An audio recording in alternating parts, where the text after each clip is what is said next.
এই মেয়েটা মাটি থেকে 20,000 ফুট উপরে একটা বেলুন ধরে ঝুলছে। ঝুলে ঝুলে সেই বেলুনটার একদম উপরে যাওয়ার চেষ্টা করছে। এটা অনেক বিপজ্জনক একটা কাজ, কিন্তু তার এটা করা ছাড়া এই মুহূর্তে কোনো উপায় নেই। যেভাবেই হোক তাকে ঠিক একদম উপরে উঠতে হবে, কারণ তাকে এই মুহূর্তে বেলুনের সব গ্যাস ছেড়ে দিতে হবে। বেলুনটা যদি আর একটু উপরে উঠে যায় তাহলে সে ঠান্ডায় জমে মারা যেতে পারে। সে দড়ি ধরে উপরে উঠছিল। দড়িটা ছিল খুবই ঠান্ডা, তাই দড়িটা ধরে রাখতেও তার অনেক কষ্ট হচ্ছে। কিছুটা উঠেই সে দেখতে পায় আর অল্প একটু উঠলেই সে বেলুনটার একদম উপরে উঠে যাবে। এই মেয়েটার নাম এমিলিয়া। একটু পরেই সে তার পাশের আরেকটা দড়ি ধরার চেষ্টা করে, কিন্তু সেটাও কিছুটা দূরে ছিল। কিন্তু হঠাৎ করেই দড়ি থেকে পা ফসকে যায়, তার পুরো শরীরটা দড়িতে ঝুলতে থাকে। এতক্ষণ দড়িতে ঝুলে থাকার কারণে তার পুরো শরীর একদম ক্লান্ত হয়ে গিয়েছিল, আর এখন মাটি থেকে উপরে ঝুলার কারণে তার নিঃশ্বাস নিতেও কষ্ট হচ্ছে। আস্তে আস্তে তার খুবই ঠান্ডা লাগতে শুরু করে। অক্সিজেনের অভাবে তার আস্তে আস্তে জ্ঞান হারিয়ে যাওয়ার মতো অবস্থা হয়। অবচেতন মনে বারবার তার স্বামীর কথা মনে হতে থাকে। কয়েক বছর আগে তার স্বামী তাকে বাঁচাতে গিয়ে এই বেলুনটা থেকে লাফ দিয়ে নিচে পড়ে গিয়েছিল। এসব ভাবতে ভাবতেই হঠাৎ তার হুঁশ ফিরে আসে। আবার অনেক চেষ্টার পর সে দড়িটা ধরে ফেলতে পারে। এরপর আবার দড়ি বেয়ে উপরে উঠতে শুরু করে, আর ফাইনালি একসময় সে বেলুনের একদম উপরে উঠে যায়। এরপর সে তাড়াতাড়ি করে বেলুনের গ্যাস ভাল্ব থেকে সব গ্যাস বের করে দেওয়ার চেষ্টা করে, কিন্তু সেটার মুখটা সে কোনোভাবেই খুলতে পারে না, কারণ প্রচন্ড ঠান্ডার কারণে গ্যাসের ভাল্বের মুখটা একদম বরফে আটকে আছে। তারপর আস্তে আস্তে সে বেলুনের উপরে উঠে দাঁড়ায় এবং তার পা দিয়ে যত জোরে সম্ভব তত জোরে আঘাত করতে থাকে, আর শেষমেশ ভালভের সেই মুখটা খুলে যায়। তখন সে তার একটা পা সেটার ভেতরে ঢুকিয়ে দেয় যেন গ্যাস একটু তাড়াতাড়ি বের হয়। কিছুক্ষণের মধ্যেই বেলুন থেকে গ্যাস বের হওয়ার কারণে সেটা আস্তে আস্তে নিচে নামতে শুরু করে। বেলুনটা যখন নিচে নামছিল তখন এমিলিয়াও নিজেও জ্ঞান হারিয়ে ফেলে এবং সে বেলুনের উপরেই অজ্ঞান হয়ে যায়। কিন্তু হঠাৎ করে এমিলিয়া নিচে পড়ে যায় এবং যখন পড়ে যাবে ঠিক তখনই তার জ্ঞান ফিরে আসে। সে সাথে সাথে একটা দড়ি ধরে ফেলে। এমিলিয়া দড়িটা ধরে ঝুলতে থাকে আর তার পার্টনার জেমসকে ডাকতে থাকে, কিন্তু জেমস অনেকক্ষণ ধরে অজ্ঞান হয়ে এই বাস্কেটের ভেতরে পড়ে আছে। সে দড়িটা ধরে ঝুলতে থাকে আর ভাবতে থাকে যেভাবেই হোক তার নিজেরই কিছু একটা করতে হবে। এরপর সে দড়িটা ধরে নিজের শরীরটাকে আস্তে আস্তে দোলাতে শুরু করে, যাতে করে সে কাছের আরেকটা দড়ি ধরতে পারে। কয়েকবার চেষ্টা করার পর সে পাশের দড়িটা ধরে ফেলতে পারে এবং সফলভাবে আবার বাস্কেটের ভেতরে চলে আসে। এই গল্পটা শুরু হয় আরো প্রায় 2 বছর আগে।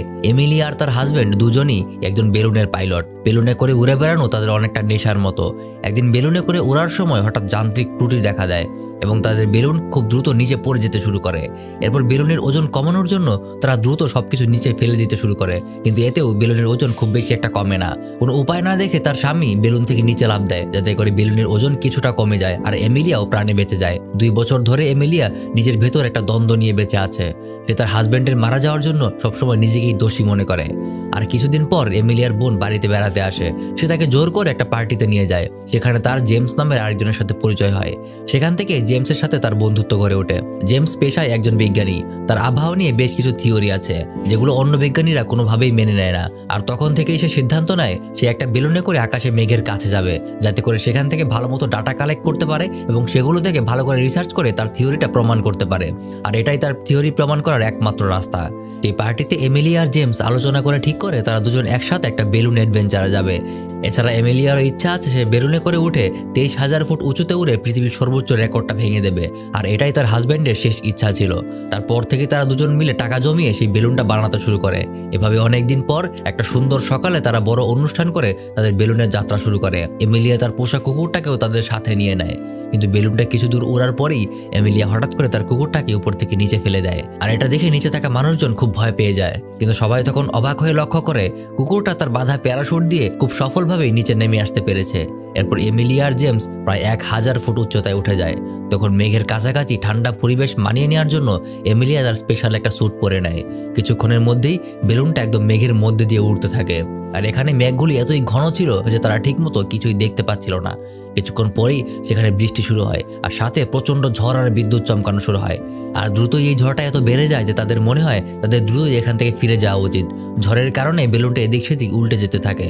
হঠাৎ করে এমিলিয়া বেলুন থেকে প্রায় নিচে পড়েই যাচ্ছিল, আর তখনই জেমস তার হাতটা ধরে ফেলে। এমিলিয়া আগে থেকেই বেলুন চালানোর অভিজ্ঞতা ছিল, তাই সে জানতো এই পরিস্থিতিতে তার কি করতে হবে। এই মুহূর্তে ঝড় বৃষ্টিকে উপেক্ষা করতে হলে তাদেরকে এই ঘন মেঘগুলো ছাড়িয়ে আরও অনেক উপরে উঠে যেতে হবে।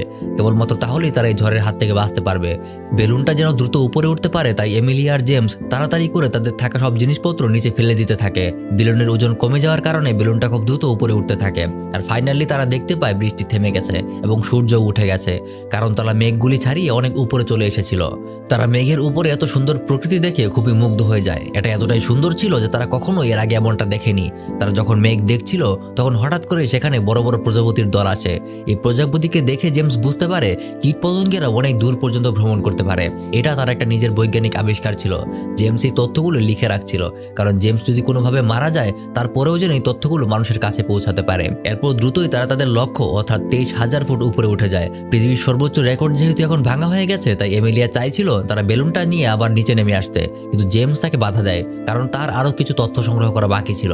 জেমস এমিলিয়াকে বোঝানোর ফলে এমিলিয়া জেমসের কথায় রাজি হয়ে যায়। এরপর আরও কিছু দূর ওঠার পর হঠাৎ জেমের হাইপোক্সিয়া শুরু হয়, আর এর কারণে সে খুব রেগে যায়।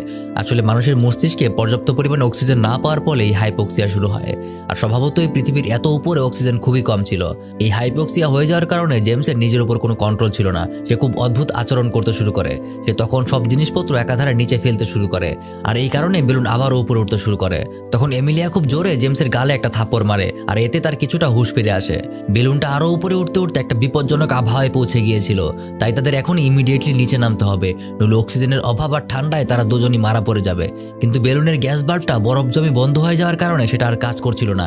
এই মুহূর্তে তারা যদি বেলুনের গ্যাস কমাতে না পারে তাহলে বেলুনটা উপরে উঠতেই থাকবে, আর বেলুনটা যদি আরেকটু উপরে উঠে যায় তাহলে তার প্রচন্ড ঠান্ডা আর অক্সিজেনের অভাবে একদম মারা পড়বে। এদিকে জেমস সম্পূর্ণ অজ্ঞান হয়ে পড়ে আছে, তাই এমিলিয়া নিজেই বেলুনের মাথায় উঠতে থাকে, যাতে করে সেখান থেকে সে বেলুনের গ্যাস ছেড়ে সেটা কমাতে পারে। অনেক কষ্ট করে এমিলিয়া শেষ পর্যন্ত বেলুনের মাথায় উঠতে পারে এবং গ্যাস আস্তে আস্তে কমিয়ে দিতে শুরু করে। কিন্তু হঠাৎ করেই সে বেলুন থেকে প্রায় নিচে পড়ে যাচ্ছিল। সেই মুহূর্তেই সে ধরে ধরে আবার বাস্কেটে ফিরে আসতে পারে। বাস্কেটে ফিরে জেমস আর সেই বেলুনটা নিচে নামার অপেক্ষা করছিল, কিন্তু তখনই তাদের আবার নতুন একটা সমস্যার সৃষ্টি হয়। এমিলিয়া বেলুনের সব গ্যাস ছেড়ে দেওয়ার সময় তার বোটটা উপরে থেকে গিয়েছিল, আর সেটাতেই গ্যাস ভাল্বটা আটকে যায়, ফলে বেলুনটা খুব দ্রুত নিচে পড়তে থাকে। কিন্তু কয়েকবার চেষ্টার পরে তারা সেই জুতোটাকে ভালভের মুখ থেকে সরাতে পারে, কিন্তু ততক্ষণে অনেক দেরি হয়ে গেছে, ফলে বেলুনটা এদিক সেদিক করতে থাকে এবং দ্রুত নিচে পড়তে থাকে। তখন তারা বাস্কেটে থাকা বাকি জিনিসগুলো নিচে ফেলে দেয়, কিন্তু তারপরেও বেলুনের গতি কমে না। তখন জেমস একটা বুদ্ধি বের করে, সে বেলুনের বাস্কেটটা নিচে ফেলে দিয়ে উপরের ফ্রেমটা ধরেই ঝুলতে থাকে। বাস্কেটটা ফেলে দেওয়ার ফলে সেটার গতি কিছুটা কমে যায়, কিন্তু তারপরেও সেটার গতি এতটাই বেশি ছিল যে এই স্পিডেও তারা নিচে পড়লে দুজনই মারা যাবে। তখন এমিলিয়া সিদ্ধান্ত নেয় যে সে নিচে ঝাঁপ দেবে, যাতে ওজন কিছুটা কমে যায় আর জেমস ভালোভাবে নিচে ফিরে যেতে পারে। তার হাজব্যান্ডও তাকে ঠিক এভাবেই বাঁচিয়েছিল। এমিলিয়া নিচে ঝাঁপ দিতে গেলে জেমস তাকে থামায়। জেমস বুদ্ধি করে সেখান থেকে কিছু দড়ি কেটে দেয়, এর ফলে অবশিষ্ট গ্যাসগুলো উধার হয়ে যায়। যেহেতু বাস্কেটটা তার আগেই ফেলে দিয়েছিল, এখন বেলুনে কোনো গ্যাস না থাকায় খুব দ্রুতই সেটা প্যারাশুটের মতো হয়ে যায়। এরপর বেলুনের গতি কিছুটা কমে আসে আর দুজনে গিয়ে একটা গাছের উপর পড়ে, ফলে তাদের কিছুটা আঘাত লাগলেও দুজনই প্রাণে বেঁচে যায়। এভাবে এই গল্পটা শেষ হয়ে যায়। আর এতক্ষণ যেটা দেখলেন এটা কোনো বানানো গল্প না, এটা একটা সম্পূর্ণ সত্যি ঘটনা। গল্পের শেষে জেমসের দেওয়া থিওরিটা সত্যি বলে প্রমাণিত হয়েছিল। এই গল্পে আপনাদের জন্য একটা স্পেশাল শিক্ষা আছে, দেখি আপনার কমেন্টে সেটা লিখতে পারেন কিনা। আর এরকম মজার মজার গল্পের জন্য আমাদের পেজটাকে ফলো করতে ভুলবেন না।